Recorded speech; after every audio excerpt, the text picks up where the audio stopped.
नैना 7वीं class में एक शिक्षा के इंटर कॉलेज में पढ़ती थी। हल्का सा दबा हुआ गेहुआ रंग लेकिन अत्यंत सुंदर नाक नक्शा, सीधी सादी प्यारी सी लड़की, पढ़ने में सम्मानीय। फिर आई उसकी क्लास में कविता नाम की एक प्यारी लड़की। वो पढ़ाई में भी ज्यादा अच्छी, लेकिन उन दोनों की बहुत दोस्ती हो गई।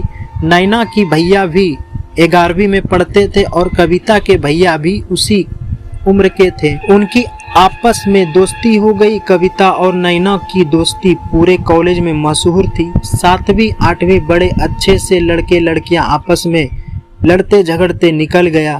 दोनों के भैया भी इंटर पास करके कविता के लखनऊ पढ़ने और नैना के भैया बनारस इंजीनियरिंग में आगे पढ़ने चले गए। 9वीं में कविता ने साइंस चुना और नैना ने आर्ट लिया। दोनों एक ही सेक्शन में ही थी। हिंदी अंग्रेजी की क्लास साथ होती, बाकी विषय अलग क्लासों में जाना होता, लेकिन उनकी दोस्ती में फर्क नहीं आया, बल्कि वो ये दोस्ती दोनों की मम्मियों की भी हो गई थी। कुछ समय बाद कविता को लगा कि कुछ छुपा रही है और ध्यान दिया तो 10वीं क्लास का एक लड़का काफी सुंदर सा था।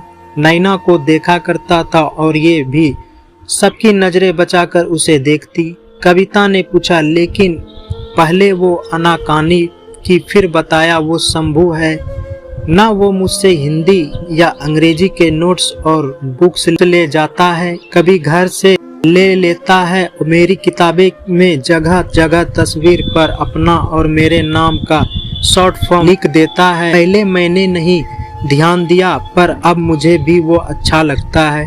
कविता ने कहा, मुझे तो अभी एक एहसास नहीं प्यार कैसे होता है। उस समय दोनों की उम्र 13 साल की थी। शंभू 18 का था। फिर कविता उसे छोड़ने के अलावा कुछ नहीं करती। कुछ दिनों के बाद नमस्ते बोलने लगा। ये बातें 70-71 की है, जब ये प्यार और इजहार होते होते दूसरे से शादियां जाया करती है। दिन बीते इसी तरह, मन में मायूस सा अध्याय प्यार रखे हुए वो दोनों 10वीं में और 11वीं में चला गया और उनकी सुई वहीं अटकी थी। नैना ने कविता से बोला, एक बार की तुम ही कहो ना, जो कहना है कह दो, किताबें क्यों खराब करता है। कविता ने तो तेज से, उसे कुछ भीतर नहीं लगता। उसने रास्ते में रोका, पूछा, शंभू जी आप ये किताबें के नाम लिख कर क्या पाएंगे?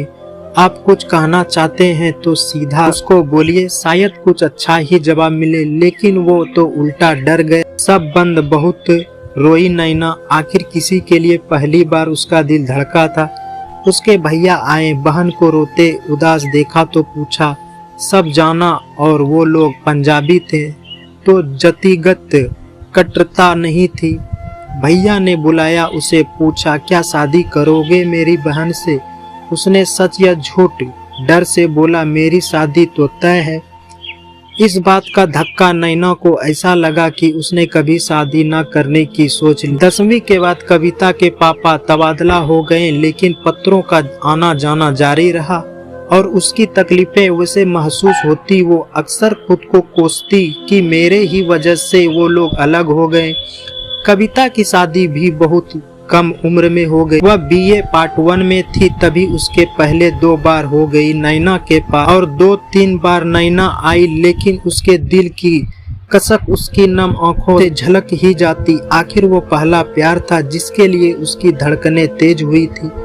वो बनारस पढ़ने चली गई। कविता की शादी हो गई। उसके बाद खतों किताब भी बंद हो गई। फिर सुना कि उसके साथ पढ़ने वाले एक पंडा के लड़के से शादी हो गई।